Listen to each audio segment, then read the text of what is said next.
Thank you. It's an honor to be here, especially in Vermont. There have been so many highlights since April that it's actually hard to isolate two or three, but you've got a couple of them there. I spent 2 weeks in Singapore working with the Ministry of Education in September, and as you mentioned, a couple of weeks in Japan, traveling around in November. But for me, the highlights have really been the people in the almost constant traveling I've been doing, from Portland, Maine to Portland, Oregon, from Los Angeles to Southern California, and lots of places in between. And the people I've met, the teachers, the parents, the community, and business people have been the real highlight for me. My schedule includes meetings and speeches and committees with a wide variety of people from across the country. I recognize that it was a major language. 1 billion people in this world speak Arabic. Many of us realize that now, as you mentioned. But I had become interested in world history. Not the type of area studies in Western civilization that was around when I was in college, but the new field of world history of global connectedness. The more I studied, the more I realized how important Arab civilization had been in the world's history and the spread of Islam. And as I became more and more interested in those, I realized that I would need to learn some Arabic in order to understand them. As I began to study Arabic, though, something happened. Unexpectedly, I fell in love with the language. It's a beautiful language, and so I wanted to study it further. It's also beautiful, and I was helped by having expert teachers, superb teachers, particularly at Middlebury College's summer programs. And the other reason I kept studying Arabic and going back, you see, was that my students kept catching up with me, and so I had to go back to learn more to teach them. They learn a lot faster than I do. It's hard to explain. At first, I began teaching Arabic as part of my regular world history classes, just a few phrases here and there, and the students loved it. And they would walk down the halls in the morning saying, Sabah al-Khair in Arabic to one another, good morning. And soon they asked me if I would teach them a little outside of class. What teacher could say no? So in essence, my students really began that class. And when we first held our first program that first year, we didn't know how many students would show up. More than 20 showed up, and many of them continued with us through the year. So I was thrilled to offer that, and we've expanded it to 3 mornings a week. I think that learning languages in and of itself is fun in addition to being incredibly important, and I think my students have come to realize that. And the mastery of a language brings with it its own rewards. And as I mentioned, Arabic is a beautiful language and very, very important one, and that's something my students discovered before the current crisis of September the 11th. I want to give the credit to my students, for it was they who had the idea to start that organization after a Martin Luther King celebration on Martin Luther King Day. As you know, our state does not really have many official celebrations. And this is 15 years ago when my students put on a parade in Middlebury for Martin Luther King Day. And it was such a success that they decided they wanted to have an ongoing organization. And they selected the name, the Student Coalition on Human Rights, or SCORE. And they've kept that organization going, concentrating on human rights issues for the past 15 years. You've hit on something that's very important for me. I believe that each child, each young person, has the potential to be a powerful learner. And as a teacher, my job is to help each child find a way to access that power. I would never choose to give a lesser or weakened curriculum to a child because I thought that child was a weak learner or could not learn. I have seen students achieve so much, far beyond what I thought some students could. That day in the White House that you mentioned, April 23rd, in a brief speech, I said, to be a teacher is to be an optimist, for we are each day in the presence of the enormous potential that each child holds. And I fully support alternative methods of acquiring knowledge. We shouldn't ask all students to learn in a lockstep manner. Learning doesn't happen that way. And it's so important that we allow students to learn as individuals. And something very powerful happens in the classroom when we have a wide mix of individuals. Learning becomes more exciting, and it becomes even easier in a way to learn. I think that all students are powerful learners, as I said, and our job as teachers is to help find and access those ways. If we limit our students to one narrow way of mastering material, then of course we will sift our classes out into powerful learners and weak learners. But if we allow students to approach it from different ways, for example, in a history class, art can play a very powerful role. So can simulations or plays play powerful roles. Some students are great writers. Other students can learn to be very persuasive speakers. And so as students approach it individually, other students learn from them. They learn from one another. And I, incidentally, learn a great deal from my students. I laud the President's commitment to education. However, within that commitment, I have both some praise and some concerns. The emphasis on literacy is very important. As you know, it's a major problem in our country at every age level with students. I am concerned about what I consider to be an overemphasis on a type of testing, what we call high-stakes testing. That is testing that would prevent a student from graduating or from moving to another grade based on a multiple choice test. And as a Vermonter, like most Vermont educators, I support a variety of assessments of student learning. There is no one way that we can assess student learning. We must, as we must teach with different methods, we must allow students to demonstrate their learning to us in different ways. And no multiple choice test can tell us what a student does not know. It is a very rough measure, so that emphasis concerns me, and the time and resources devoted to testing every child every year, I don't think is going to help us advance. As I've traveled around the country, and indeed outside of the country in Asia, I've been struck to the degree to which other states and other countries see Vermont as a model for assessment, because we have taken a broad approach. We're saying there are different methods of assessment which may be used here, and we approach each child as an individual learner. We don't attempt cookie-cutter learning in this state, and we are admired for that. That portfolio assessment may include a standardized test, by the way, but it would almost certainly include samples of student work, of writing, of projects, of presentations, a videotape perhaps, or a CD-ROM that would demonstrate how students learn. And this broader assessment gives us a much better picture. It's not just a series of snapshots, but it is a concerted effort to look at a student's learning over time and to see how students have progressed.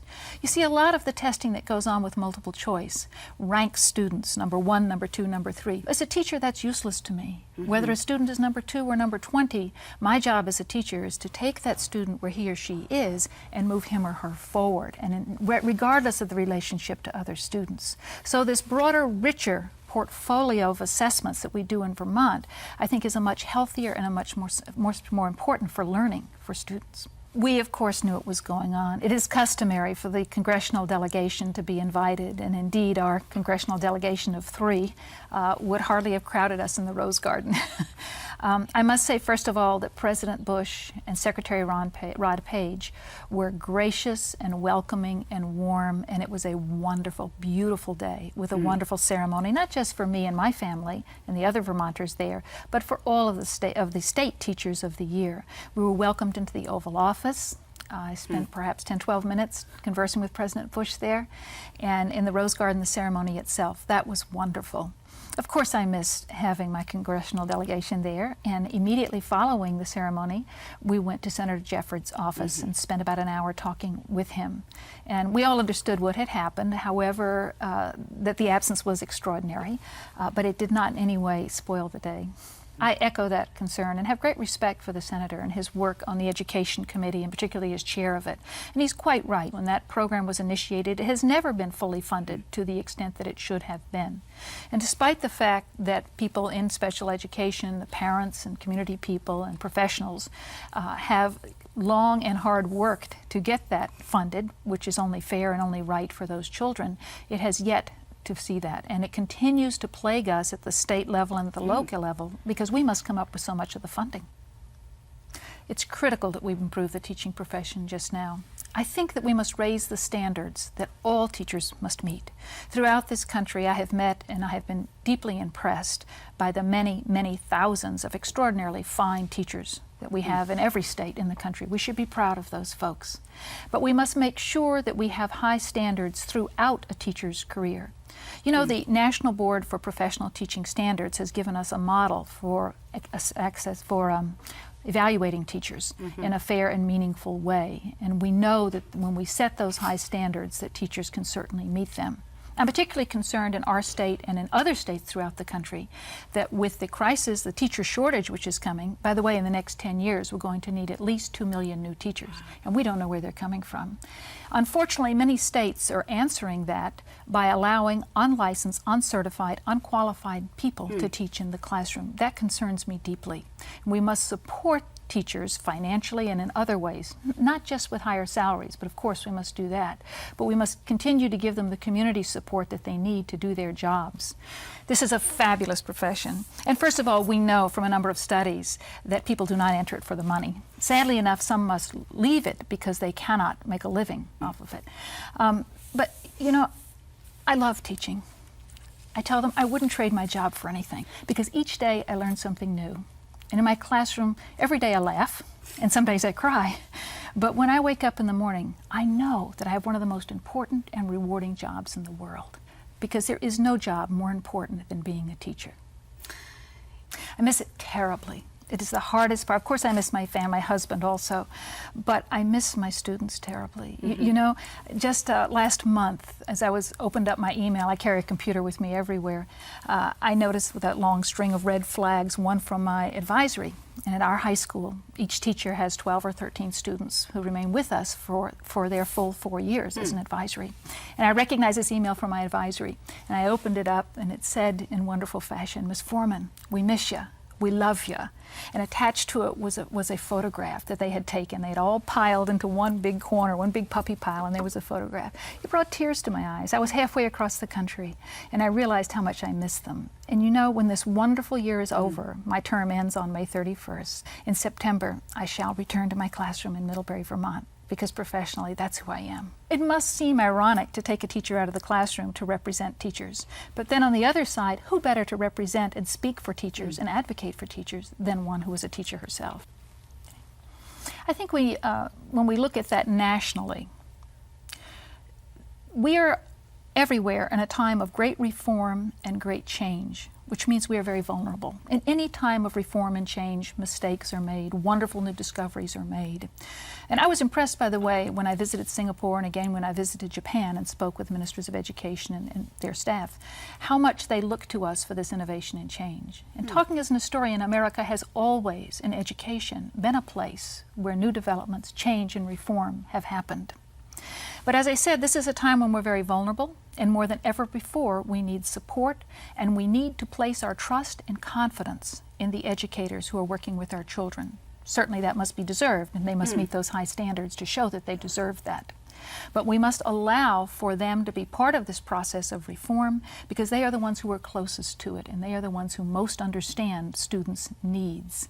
And that support is what I see. And support is sometimes financial, of course, but it is much, much more than that. Support is shown through involvement, not just by parents, but by community people. Come into your schools, introduce yourself, ask if you can sit on a class, ask how you can help.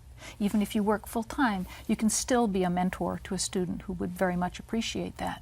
So that kind of support and involvement, I think, is extremely important as we move forward in this time of reform and change. The vulnerability goes well beyond school choice. I am concerned nationally, and this is not strictly a governmental problem, but what I see is an almost punitive attitude towards schools which are struggling.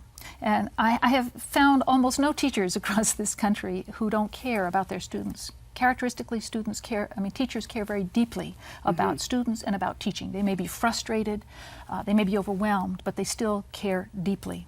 And I'm concerned about the attitude that says, if this school doesn't measure up, if this teacher doesn't measure up, we're going to punish you. We're going to punish you by taking away resources. Well, that's the very last thing we should do in our neediest schools. We should envelop them. We should offer them our best support, our best teachers, our best administrators, because clearly their need is so great. We don't take our very sickest patients physically and give them to our youngest, least experienced interns. Yet we do that in some of our schools in areas of deep poverty, for example. I think you've put your finger on something very important. There is no one successful approach. Of course, we recognize that drug and alcohol abuse reflects a much wider and larger societal problem, that we cannot pull the schools aside and look at them in isolation of our society and our culture. And the biggest drug pushers in our culture, many of them are through the advertising of alcohol and cigarettes. A tremendous amount of money is put into convincing Americans to drink a lot of alcohol and to smoke a lot of cigarettes. And of course, young people aren't immune to that, nor are they immune to the influences in their homes and their communities. So it's very difficult to pull that out and address it. Health education has come a long way in the last 20 years in recognizing that we cannot simply give information and facts to young people. Rather, we must help them thoughtfully, analytically make decisions on their own behalf, not just with drugs and alcohol, but with nutrition, with sexual behaviors, with almost anything in the area of health. This approach certainly yields better results, but it is a long-term approach, and it's very time-consuming, and that's where we're hopefully looking now. Many years ago in the late 60s, as a Peace Corps volunteer in a small village in far western Nepal, I made a discovery that's influenced my teaching and my attitudes profoundly. You know, I was in Nepal for 2-3 months before I could sort out which children in my village belonged biologically to which family. You see, if a child fell and was hurt, the nearest adult comforted the child. If a child was hungry, he ran into, or she ran to the nearest house for food. If a child needed discipline, the nearest adult would discipline the child. What they recognized in that village is that they are all our children. They are all the responsibility of all of us. Now, clearly we live in a different culture in the United States and in a different society, but that lesson has stayed with me. When you ask about teaching citizenship, that is obviously a community, a family, a school, a church. It is throughout our institutions. We all must play a role because we can't teach it in one place and ignore it in another. And it is so essential to a democracy that our young people be educated in the ways of citizenship and in our government and in our history. And that's a job that we all have. Our students don't come to us, even in kindergarten, with a lack of knowledge about history, about citizenship. They know, and they learn democracy from the time they gather in circle in nursery school. So it's something that we all share and must share in an ongoing fashion. It's too important to leave out.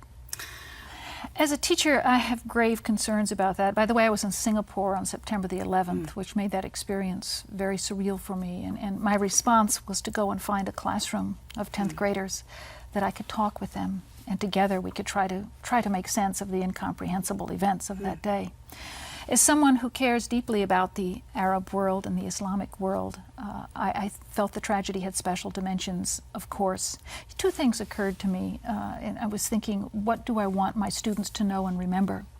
In my head kept echoing the words of John Fitzgerald Kennedy in 1963. Kennedy said, "If we cannot end our differences, at least we can make the world safe for diversity." You know, as a teacher, always the optimist, I believe that we can. And I thought, what do I want my students to understand as I began to watch the backlash against people who were Arabs and who were Muslims, fine, wonderful, totally innocent people. And I thought my students must understand in Arabic, Kuluna muwatinun fi alum wahed. We are all citizens of one world. Of course we are Americans, and of course we must seek justice and demand justice, but we must remember that we are also global citizens joined together. Vermont teachers, well, of course I'm prejudiced, okay? I mean, I know Vermont teachers better and have closer networks with them, although I do have many close friends from across the country. We have many advantages as educators in Vermont. As I am fond of saying, Vermont is a place where when teachers die and go to heaven, it's Vermont. Because we do have community ownership of schools. We care deeply about education in Vermont. I'm not suggesting in other cities that they don't, but there is something about the scale of a very large urban district which can isolate communities from the feeling of ownership in their schools. But that's not so in Vermont communities. We are very much in touch with our schools, and education is very important to us in this state. Look at our investment in it. We know the reason that many teachers leave the classroom is because of working conditions. And for almost all teachers, at the top of working conditions comes class size. In Vermont, we are very fortunate to have small classes. When I visited Clark County, Nevada, they have classes of 40, 45 students because they can't hire, they're growing so fast, they can't build the classrooms, and they can't hire the teachers enough.